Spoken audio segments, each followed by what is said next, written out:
Yo, halo guys, sebelum gua lanjutin ke pembahasannya, gua nggak bosen-bosen ngingetin ke kalian dulu. Yuk dukung dulu channel ini dengan pencet tombol subscribe dan loncengnya di bawah ini agar kalian tidak ketinggalan update dari channel ini.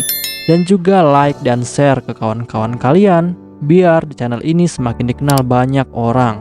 Pastinya dukungan dari kalian sangat gua butuhin untuk ngebuat gua terus semangat dan terus update ke depannya. Oke, kalau gitu kita langsung lanjut aja ke pembahasannya. Yo, halo guys, kali ini gue bakal ngebahas light novel Isekai wa Smartphone Totomoni volume ketiga chapter ketiga. Di chapter sebelumnya, kita semua sudah tahu bahwa Toya dan yang lainnya sudah berhasil membunuh Golem Mithril. Dan juga Toya telah bertemu dengan seseorang yang sangat asing, dan orang itu adalah Ende. Oke guys, buat kalian yang belum nonton di chapter sebelumnya, silahkan ditonton terlebih dahulu. Setelah Toya dan yang lainnya berhasil mengalahkan Golem Mithril, Toya pun akhirnya memutuskan untuk langsung pulang ke rumah.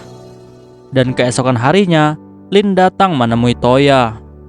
Toya pun lalu bertanya kepada Lin, apa keperluan Lin datang menemui dirinya. Lin pun lalu langsung memberitahu Toya jika dia belum menemukan petunjuk tentang keberadaan reruntuhan Babylon yang lain. Toya pun lalu bertanya kepada Lin, apakah Toya harus ikut mencarinya juga. Lin yang mendengar itu, dia pun menjadi sangat kesal. Lalu, Lin langsung bilang ke Toya, jika bukan Toya, maka siapa lagi yang bisa menemukan reruntuhan itu. Di sini, Toya sebenarnya tidak memiliki keinginan untuk mencari keberadaan reruntuhan Babylon yang lain. Toya lalu memberitahu Lin bahwa dokter Babylon sendiri tidak mempermasalahkan jika Toya tidak bisa menemukan reruntuhan yang lain. Dan Toya saat ini merasa jika dia tidak punya alasan untuk mencarinya. Dan Toya juga berpikir bahwa dia sudah memiliki satu reruntuhan Babylon. Itu adalah reruntuhan taman yang dijaga oleh Ceska. Lalu Lin pun bertanya kepada Toya, apakah Toya tidak tertarik dengan pengetahuan kuno dan teknologinya. Tapi dengan singkat, Toya lalu menjawab jika dia tidak tertarik. Lin yang mendengar itu, dia pun menjadi sangat kesal dengan Toya. Lalu Lin mengejek Toya jika Toya adalah anak muda yang tidak punya impian. Toya lalu bilang, jika dokter Babylon sendiri sudah bilang kepadanya jika reruntuhan Babylon tidak akan berguna di era sekarang. Tapi Lin tetap kekeh dan terus mencoba meyakinkan Toya.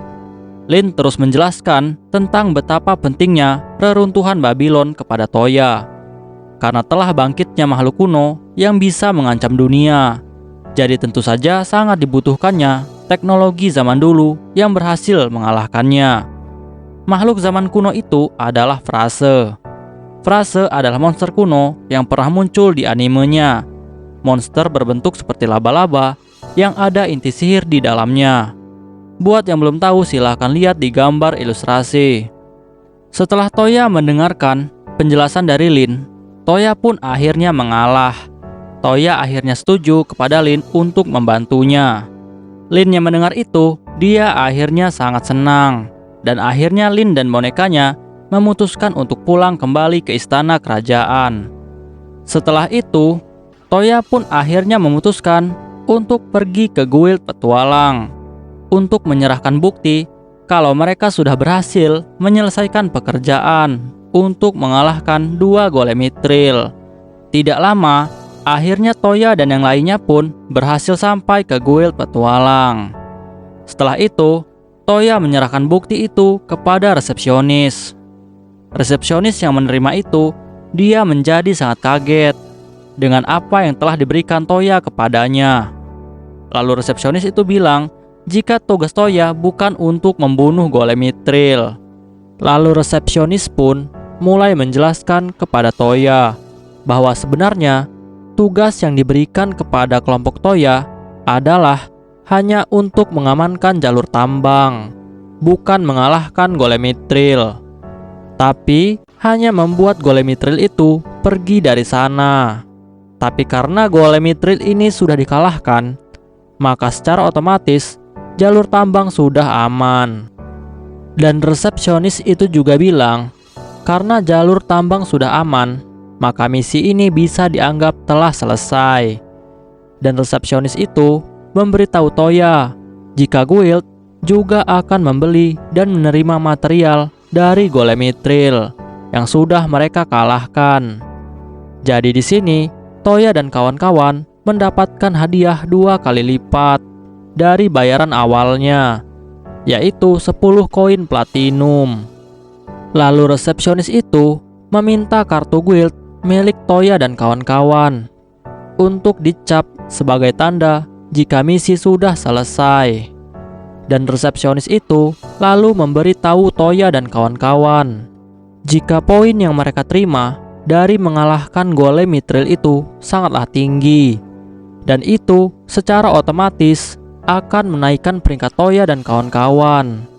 Toya, Linze, LZ, dan Yae yang sebelumnya berperingkat biru, sekarang mereka telah menjadi peringkat merah. Sedangkan Yumina yang sebelumnya peringkat hijau, sekarang telah menjadi peringkat biru. Setelah itu, Toya dan kawan-kawan pun lalu mengambil kartu guild mereka lagi. Tapi ternyata di sini Toya kaget saat dia melihat kartunya. Karena di kartunya sekarang ada simbol baru. Dan simbol itu tercetak di sebelah logo Dragon Slayer. Dan logo itu adalah logo bergambar kepala golem. Setelah itu, resepsionis itu pun lalu menjelaskan kepada Toya bahwa guild telah memberikan bukti kepada Toya dan kawan-kawan karena mereka telah berhasil mengalahkan golem mithril.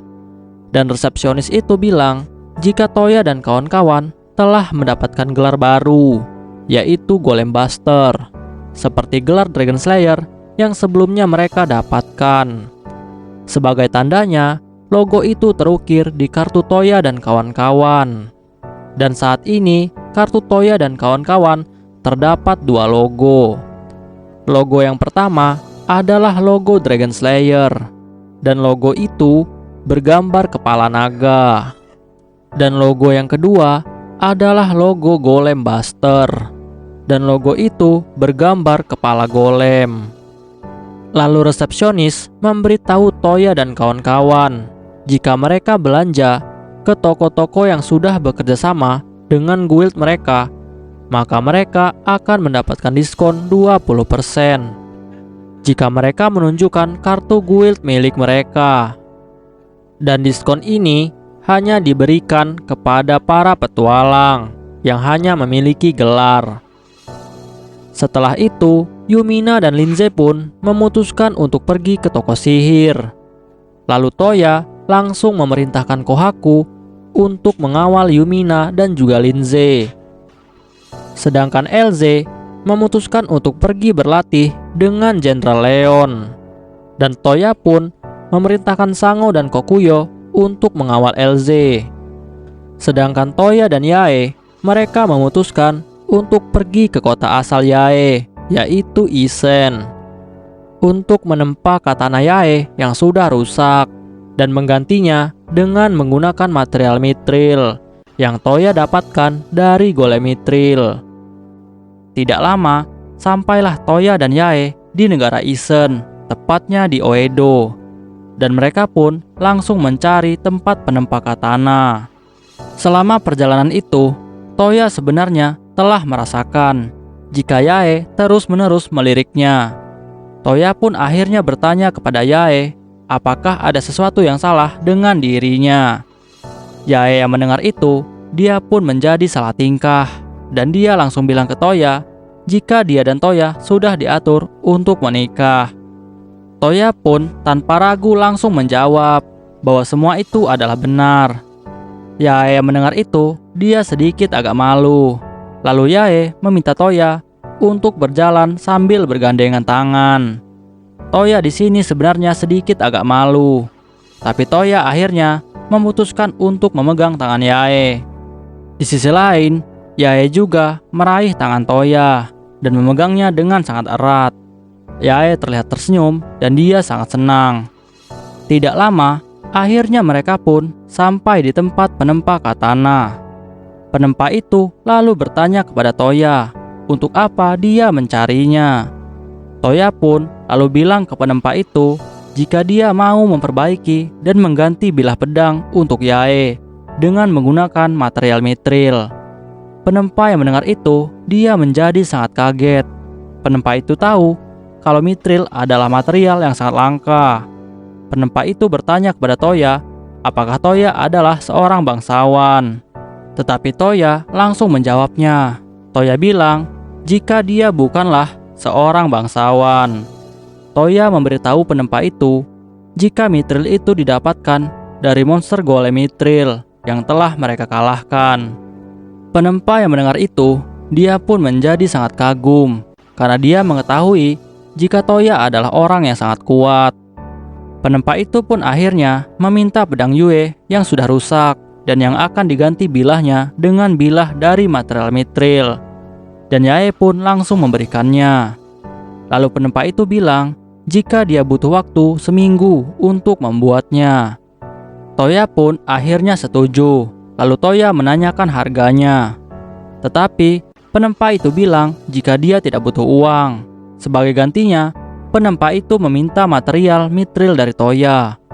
Toya pun setuju dengan penawaran itu.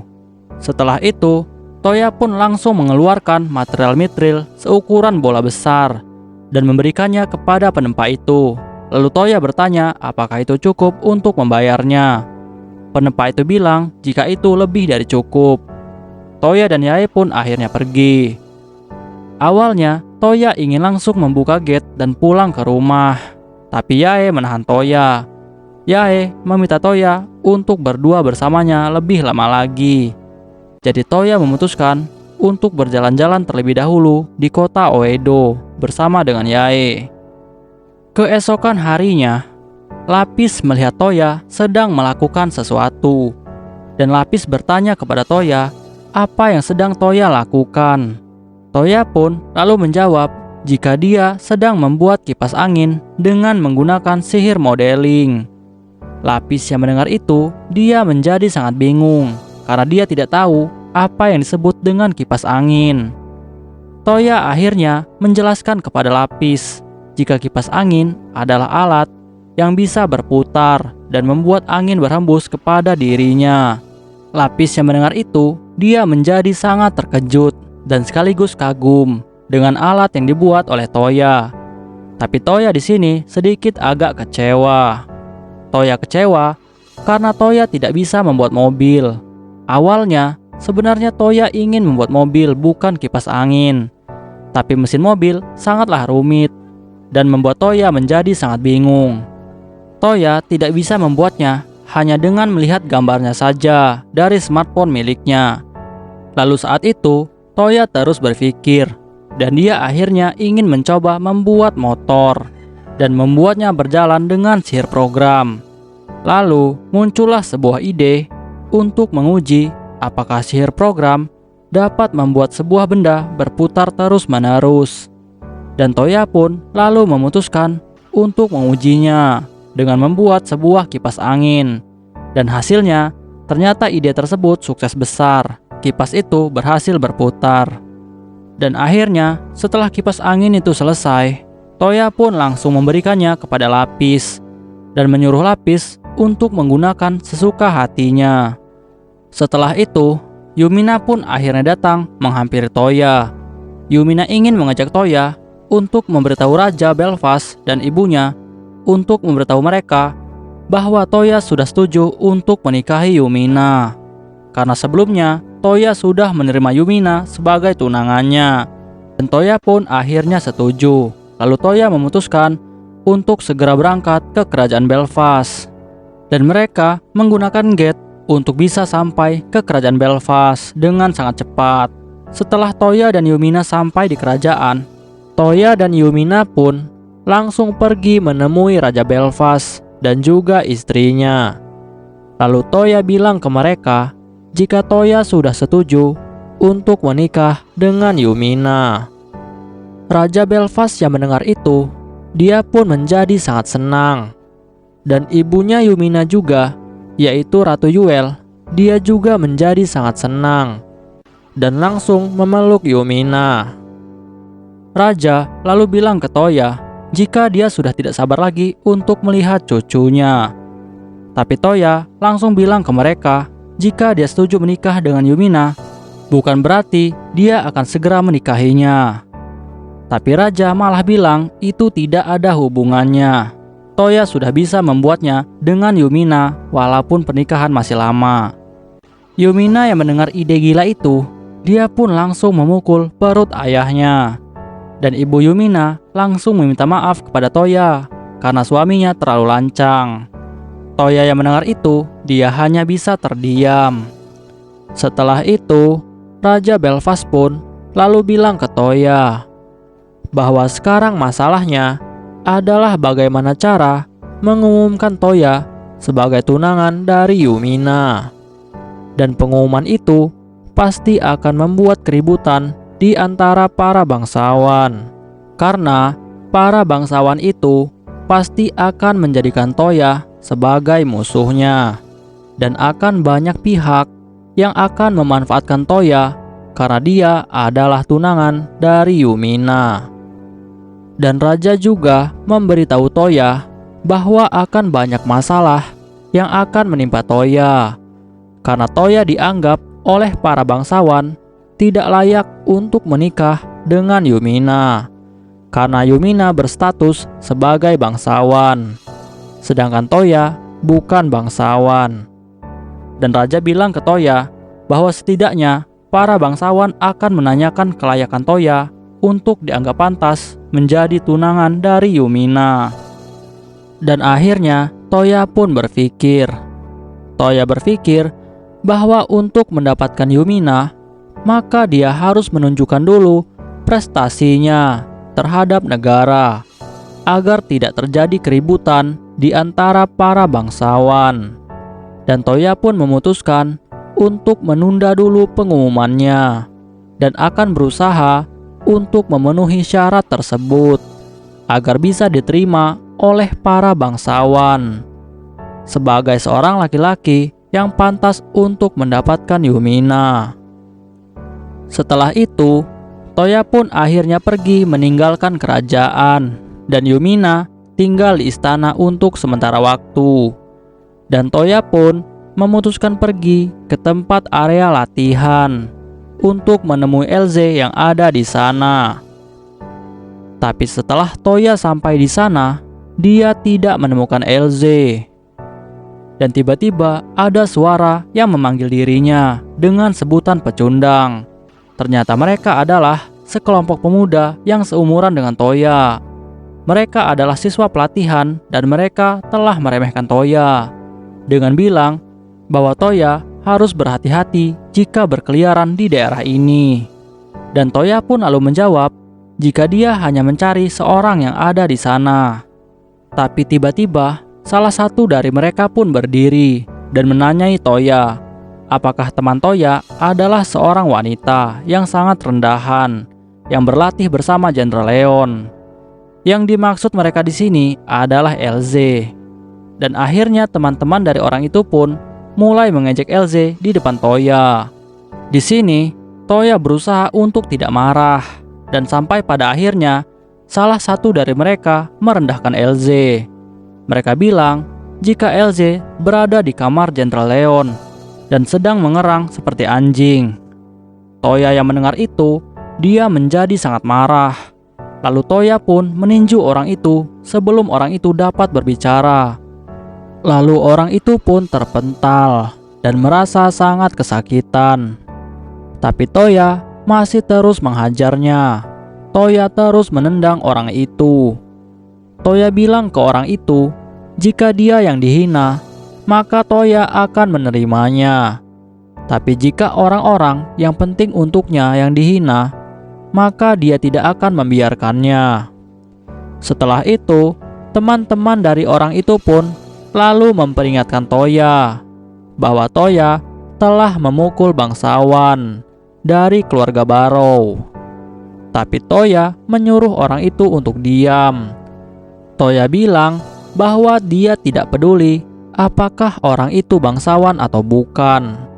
Toya bilang ke mereka bahwa mereka bagi Toya hanyalah seorang bocah yang hanya bangga dengan lambang keluarga. Teman-teman orang itu pun yang mendengar hal itu, mereka menjadi sangat marah dan mencoba menyerang Toya lagi. Tapi Toya tidak merasa terancam sama sekali. Toya pun langsung bilang bahwa orang yang berani mengacungkan senjata berarti orang itu sudah siap untuk dibunuh. Karena orang yang berani membunuh, pasti dia juga siap untuk dibunuh. Mereka yang mendengar hal itu, mereka pun menjadi semakin marah. Mereka pun akhirnya menyerang Toya dengan pedangnya, tapi dengan sangat mudah dihindari oleh Toya. Salah satu dari mereka pun lalu terjatuh karena tersandung kaki mereka sendiri. Lalu Toya bilang jika kemampuan mereka hanyalah seperti cacing. Toya bilang dia bisa mengalahkan mereka dengan hanya mata tertutup. Di sisi lain, bocah bangsawan yang melihat temannya sudah terjatuh, dia pun menjadi sangat ragu-ragu untuk bisa menyerang Toya. Bangsawan yang sudah terjatuh itu langsung memerintahkan temannya untuk ikut menyerang juga. Tapi Toya dengan mudah menyerang balik mereka semua dengan pukulan di perut dan di dada. Dan mereka yang terkena serangan dari Toya, mereka pun akhirnya jatuh satu persatu. Dan yang lainnya yang melihat kemampuan Toya menjadi sangat ketakutan. Tidak lama, semua orang pun sudah terjatuh dan tersisa hanya satu orang bangsawan. Dan nama bangsawan itu adalah Blondie. Dan Blondie pun yang melihat temannya sudah dijatuhkan semua, dia pun menjadi sangat ketakutan. Dan dia akhirnya memutuskan untuk lari dan meninggalkan teman-temannya. Tapi Toya mengeluarkan senjata Brunhildnya dan menembak Blondie dengan peluru karet sampai terjatuh dan lalu pingsan. Satu-satunya yang masih sadar adalah seorang bangsawan berambut coklat. Dia lalu melihat jika semua temannya sudah dikalahkan oleh Toya, termasuk juga Blondie. Toya di sini dia melihat ada seseorang yang masih sadar, tapi Toya juga tidak bisa memaafkan orang itu. Dan Toya langsung bersiap untuk menyerangnya juga. Tapi tiba-tiba sebelum Toya menyerangnya, ada sebuah suara yang meminta Toya untuk berhenti. Dan suara itu adalah suara dari Leon, anak dari Jenderal Leon, dan wakil komandan yang Toya kenal saat pergi sebagai utusan ke kerajaan Mismide. Leon bersama temannya, kesatria berambut perak. Dan kesatria berambut perak itu langsung menghampiri bocah bangsawan yang masih sadar itu. Setelah itu, kesatria berambut perak itu langsung bilang kepada bocah bangsawan itu jika dia sudah mengetahui semua kejadiannya, apa yang telah bocah itu lakukan. Dan bocah bangsawan itu pun hanya bisa terdiam dan ketakutan. Kesatria berambut perak itu juga bilang bahwa gelar bangsawan keluarganya tidak akan bisa lagi menyelamatkannya dari kesalahan ini, karena kesatria berambut perak sudah melihat semua kejadiannya. Dia tahu jika bocah bangsawan itu dan semua temannya telah menyerang satu orang dengan niat membunuh, dan dikalahkan hanya dengan satu orang, lalu lari ketakutan. Dan kesatria itu bilang jika bocah bangsawan itu dan temannya tidak pantas disebut sebagai kesatria, dan mereka sangat menjijikan. Lalu Leon menjadi sangat malu karena mereka semua menyebut dirinya sebagai kesatria Belfast. Setelah itu, Leon pun lalu bilang ke bocah bangsawan itu untuk menunggu hukumannya dan pengusirannya. Lalu Leon mengancam bocah itu jika dia mencoba untuk membalas dendam, dan mencoba menyentuh Toya lagi, walaupun hanya sehelai rambutnya, maka Leon berjanji akan membuat keluarga bangsawannya menanggung aib yang tidak akan pernah dilupakan. Dan bocah bangsawan itu hanya bisa tertunduk lesu. Leon pun lalu meminta maaf kepada Toya karena kelakuan para bangsawan itu. Tapi Toya bilang bahwa dia tidak merasa keberatan dan memaafkan mereka dengan sepenuh hati. Setelah itu, kesatria berambut perak lalu memperkenalkan dirinya, dan namanya adalah Neil Sulaiman. Dan Leon mulai bercerita kepada Toya tentang keadaan kesatria saat ini. Kesatria-kesatria yang dilatih di sini banyak berasal dari keluarga bangsawan.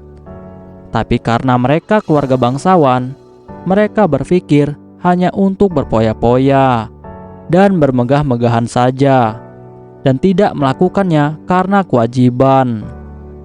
Leon juga memberitahu Toya jika dia juga adalah seorang bangsawan, dan ayahnya, yaitu Leon, adalah seorang bangsawan yang sangat terhormat. Tapi keluarga Leon menjunjung tinggi kewajiban untuk menjaga Belfast, tidak seperti bangsawan yang lain yang hanya berfoya-foya dan menghabiskan uang negara.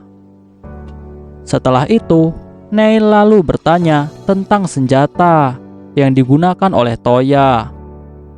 Toya pun lalu memberitahu Neil kalau senjata itu adalah senjata pribadi milik dirinya, dan hanya dirinya lah yang bisa menggunakannya.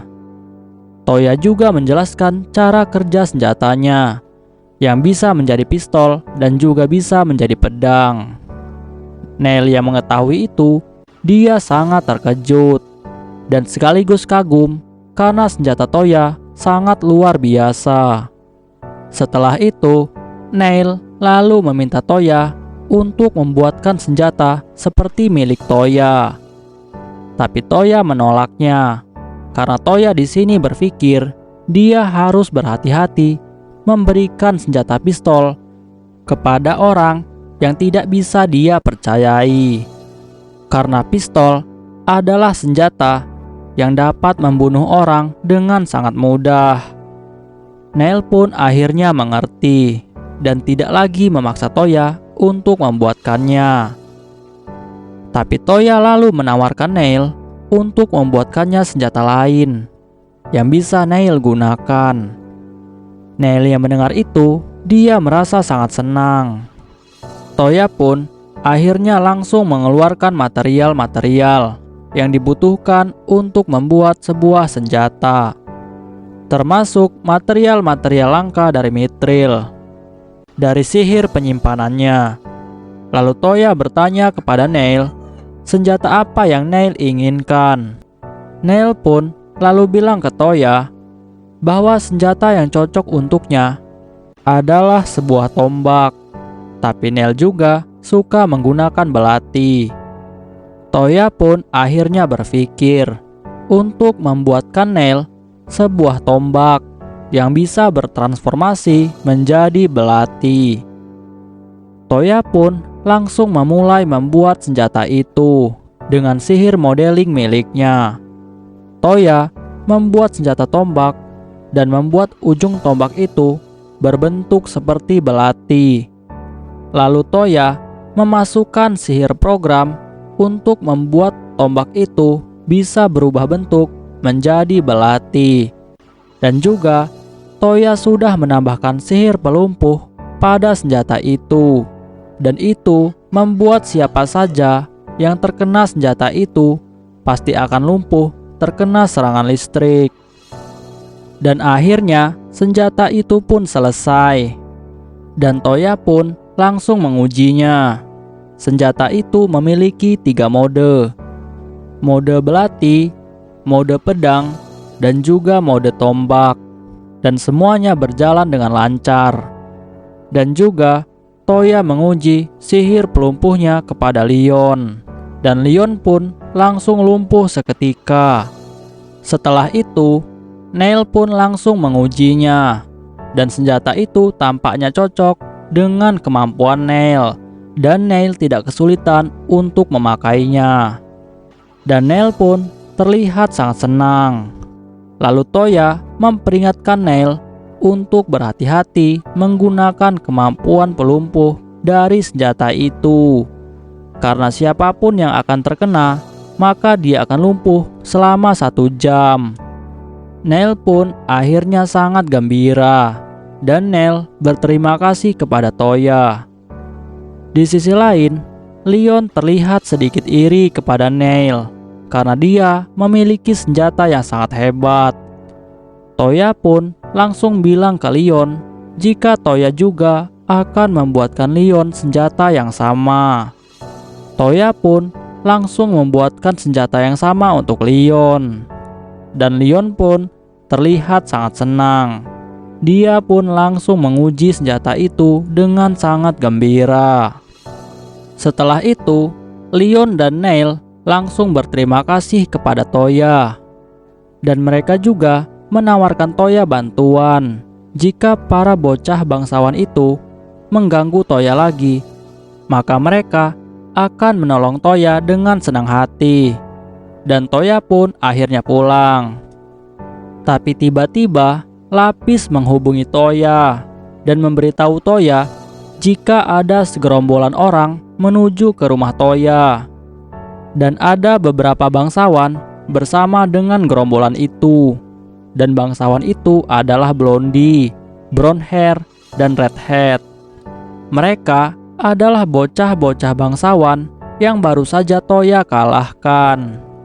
Dan Toya pun akhirnya berpikir jika Blondie dan kawan-kawannya sudah menyewa pembunuh bayaran. Dan mereka pun akhirnya berhasil masuk. Tapi Toya ternyata sudah menunggu mereka di depan taman. Mereka yang melihat Toya, mereka pun menjadi sangat terkejut. Tapi orang-orang itu tidak peduli sama sekali, dan mereka terus mencoba menyerang Toya. Toya pun lalu memperingatkan Blondie tentang peringatan yang telah Neil peringatkan. Tapi Blondie tidak peduli. Tiba-tiba Yumina keluar dari rumah dan bertanya kepada Toya apa yang sedang terjadi. Blondie yang melihat jika ada Yumina, dia menjadi sangat kaget. Dia tidak mengira bahwa putri dari Raja Belfast ada di sana. Yumina pun langsung mengecam perbuatan Blondie yang telah menyerang rumah Toya. Blondie tidak tahu jika Yumina juga tinggal di sana. Sehingga perbuatan Blondie ini dan kawan-kawannya bisa dibilang tindakan pemberontakan tingkat tinggi terhadap kerajaan karena telah menyerang rumah keluarga kerajaan. Dan Yumina mengancam Blondie dan semua teman-temannya dengan hukuman mati. Blondie yang mendengar itu langsung pingsan. Setelah itu, Toya pun langsung memerintahkan Tom untuk menyampaikan apa yang terjadi kepada kesatria dari kerajaan, dan pesan itu atas nama Toya. Lalu Yumina bilang kepada Toya jika karena kejadian saat ini, Blondie dan bangsawan lainnya yang ikut dalam penyerangan akan dicabut status bangsawannya. Bahkan seluruh keluarganya tidak akan mendapatkan kehormatan sebagai bangsawan lagi seumur hidup mereka. Dan akhirnya keesokan paginya, keluarga bangsawan yang terlibat membuat alasan jika itu adalah kesalahpahaman dan bilang ke Yumina jika Blondie dan kawan-kawannya hanya diculik oleh segerombolan orang itu. Dan hal itu membuat Toya menjadi sangat kesal. Tapi untungnya Tom sudah kembali dan membawa banyak kesatria. Dan kesatria itu telah membuktikan jika Blondie dan yang lainnya telah bersalah. Lalu Blondie dan kawan-kawannya pun semuanya ditangkap. Beberapa hari kemudian, beberapa rumah bangsawan yang telah terlibat dengan kejadian itu telah dicopot statusnya sebagai bangsawan, dan mereka semua telah diusir dari rumah dan tanah mereka. Ternyata itu adalah perintah langsung dari Raja Belfast. Dan para kesatria pun dipermalukan karena kejadian ini, yang diakibatkan oleh beberapa orang kesatria dari bangsawan yang ikut pada kejadian itu. Dan setelah kejadian itu, para kesatria langsung berjanji untuk menindak semua bentuk ketidakdisiplinan dan tidak lagi mempedulikan status sosial. Siapapun itu, bangsawan atau bukan, akan dihukum dengan hukuman yang sama dan perlakuan yang sama. Oke guys, pembahasan kita di chapter kali ini selesai sampai di sini dulu, dan kita bakal lanjut lagi di chapter selanjutnya. See you next time di chapter selanjutnya. Bye bye.